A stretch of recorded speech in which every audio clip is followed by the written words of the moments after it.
కూర్చోండి ఊరికే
कैमरा दीजिए अना लोगो पे लोगो पे ఓకేనా కొంచెం వెనక్కి రండి వెనక్కి రండి జూమ్ వేసుకోండి okay sir okay sir okay sir okay sir ఓకేనా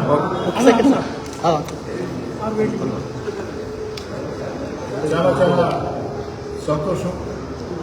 ఎందుకంటే మహానాడు తెలుగుదేశం పార్టీకే కాకుండా ప్రపంచంలో ఉన్న తెలుగు వాళ్ళందరికీ కూడా అత్యంత ఇష్టమైనటువంటి కార్యక్రమం.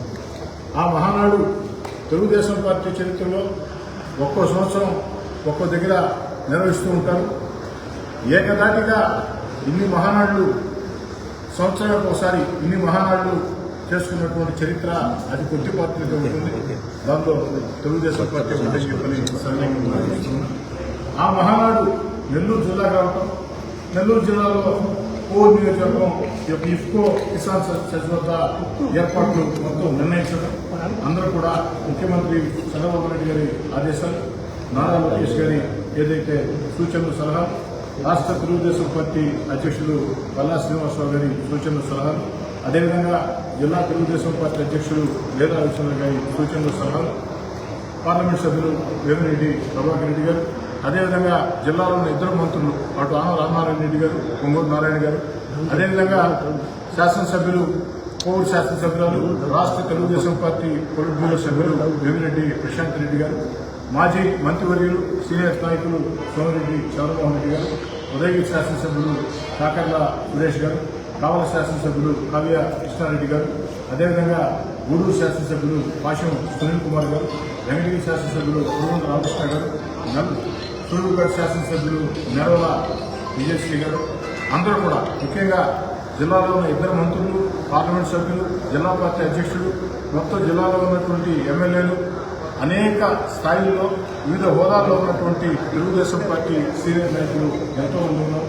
వారందరూ కూడా ఈ యొక్క తెలుగుదేశం పార్టీ మహానాడిని ఒక పండుగగా నెల్లూరు జిల్లాకు రావడం ఒక అదృష్టంగా భావించి దీన్ని నవ్వుతో నా భవిష్యత్ అన్నట్టు నిర్వహించాలా అన్న ఆలోచనలతో అనేక రకాల ప్రణాళికలకి సిద్ధం చేసి ముందుకు సాగుతూ ఉన్నారు.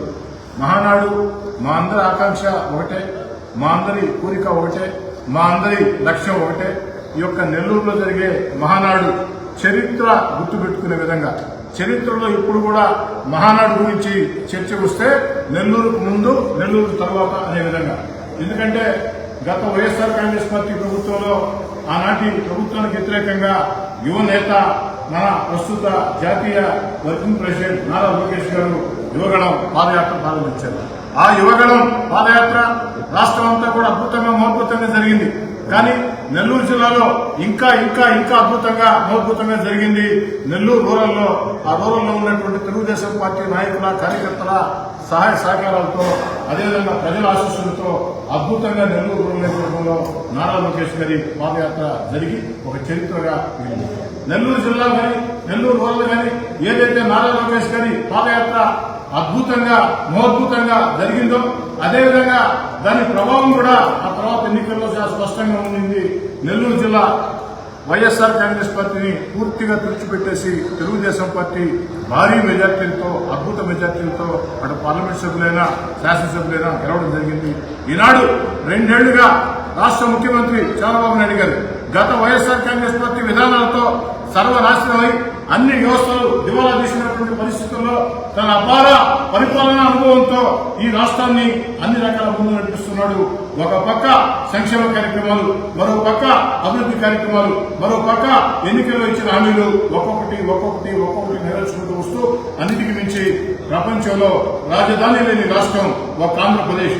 అలాంటి ఆంధ్రప్రదేశ్ కి శాశ్వతంగా అమరావతి ఏకైక రాజధానిని అద్భుతంగా శరవేగంగా పరుగులు పెట్టిస్తూ రాష్ట్రం దిశ మార్చే పోలవరాన్ని మొత్తం కూడా వేగం పెంచుతూ అన్నిటికీ మించి మన బిడ్డల ఉద్యోగాల కోసం పారిశ్రామిక పెట్టుబడులు చరిత్ర ఊహించిన విధంగా, చరిత్ర చూడని విధంగా తన రికార్డులు తానే బద్దలు చేసుకున్నట్టు 30 ఏళ్ల ముందు చంద్రబాబు నాయుడు గారు ఈ రాష్ట్రానికి తొలిసారిగా ముఖ్యమంత్రి అయినప్పుడు కంప్యూటర్లు ఉంటే చాలా హేళన చేశారు.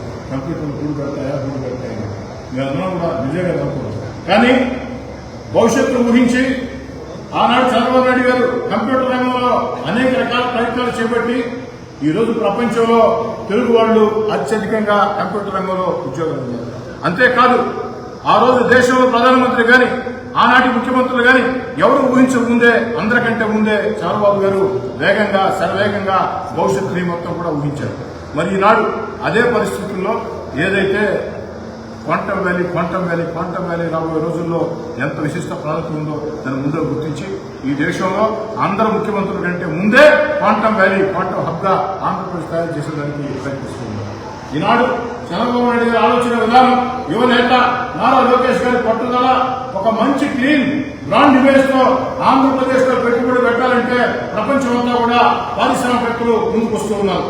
ఎందుకంటే ఆంధ్రప్రదేశ్ లో చంద్రబాబు నాయుడు గారి నేతృత్వంలో నారా లోకేష్ గారి ఏదైతే ఆ యొక్క పట్టుదల, ఉప ముఖ్యమంత్రి పవన్ కళ్యాణ్ గారు వీరందరికీ భారత ప్రధాని నరేంద్ర మోడీ గారి ఆశీస్సులు.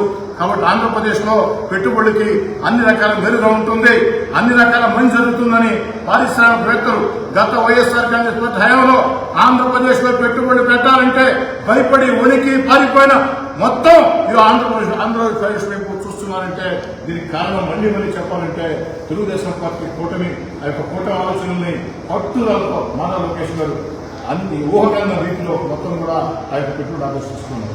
ఎవరైనా ఊహించామా భూముల గురించి? ఎవరైనా ఊహించామని పెట్టుబడి వస్తాయని?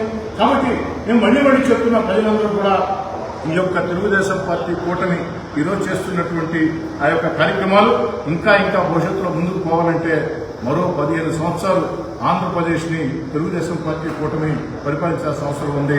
కాబట్టి ఈ వయసులో కూడా ఈ రాష్ట్రం కోసం కష్టం చేస్తున్న చంద్రబాబు నాయుడు గారికి, అదేవిధంగా ఉప ముఖ్యమంత్రి పవన్ కళ్యాణ్ గారికి, యువనేత నారా లోకేష్ గారికి ప్రజలందరి ఆశీస్సులు ఉండాలని చెప్పని అన్ని రకాల మీ అందరి ఆశీస్సులతో ఏదైతే తెలుగుదేశం పార్టీ కూటమి ఈ రాష్ట్రంలో అద్భుతాలు చేసి చూస్తుందని పనులు చేస్తూ మళ్లీ చెప్తున్నా, నెల్లూరు జిల్లా కోవూరు నియోజకవర్గం ఈ యొక్క ఇఫ్కో కిసాన్ సైడ్ లో జరిగే ఆ యొక్క మహానాడు అద్భుతంగా, మహోద్భుతంగా జన జాతరని స్థాపించే రీతిలో ముందుకు సాగుతుంది. ఆతిథ్యం విషయంలో కానీ, ఎక్కడా కూడా వచ్చిన వాళ్ళకి వస్తువుల విషయంలో కానీ, అన్ని రకాల సౌకర్యాల విషయంలో కానీ, అన్నిటికీ మించి ఆఖరి రోజు 29వ తారీఖు జరిగే మహానాడు ముగింపు సభలో మన యువనేత నారా లోకేష్ గారు, రాష్ట్ర ముఖ్యమంత్రి చంద్రబాబు గారు చారిత్రాత్మక ఉపన్యాసాలు చెప్పబోతున్నారు. ఆ యొక్క సభ జన జాతరను తలపించాలా. అందుకే ముగింపు సభకి నెల్లూరు రూరల్ నియోజకవర్గం నుంచి అక్షరాల 50,000 మందికి ఒక్కరు తప్పకుండా నెల్లూరు రూరల్ నియోజకవర్గం నుంచి ఒక భారీ జన సమీకరణకి ఇప్పుడే అంతా కూడా పథకాలు సిద్ధం చేశాం. అన్ని రకాల నెల్లూరు రూరల్ లో ఉండే తెలుగుదేశం పార్టీ క్లస్టర్ ఇన్ఛార్జీలు, కో క్లస్టర్ ఇన్ఛార్జీలు, డివిజన్ అధ్యక్షులు, అనుబంధ సంఘాల అధ్యక్షులు, కార్పొరేటర్లు, ప్రతి నాయకుడు, ప్రతి కార్యకర్త కూడా ఈ యొక్క ఇఫ్కో కిసాన్ సెంటర్ జరిగే ఈ యొక్క మహానాడికి అన్ని రకాల కష్టించి పనిచేస్తారని, ముగింపు సభకి నెల్లూరు రూరల్ నుంచి 50,000 మంది ప్రజలు సమీకరిస్తామని, ఒక నెల్లూరు రూరలే కాదు నెల్లూరు జిల్లాలో ప్రతి శాసనసభ్యుడు కూడా అటు పార్లమెంట్ సభ్యులు, మంత్రులు, జిల్లా పార్టీ అధ్యక్షుడు దీన్ని ఒక సవాలుగా తీసుకున్నారు. ప్రతి ఒక్కరు కూడా రెట్టించిన ఉత్సాహంతో ముందుకు సాగుతూ ఉన్నారు. ఎక్కడికెక్కడ పటిష్టమైనటువంటి కార్యాచరణ ప్రణాళికలను రూపొందిస్తూ ముందుకు సాగుతూ ఉన్నారు.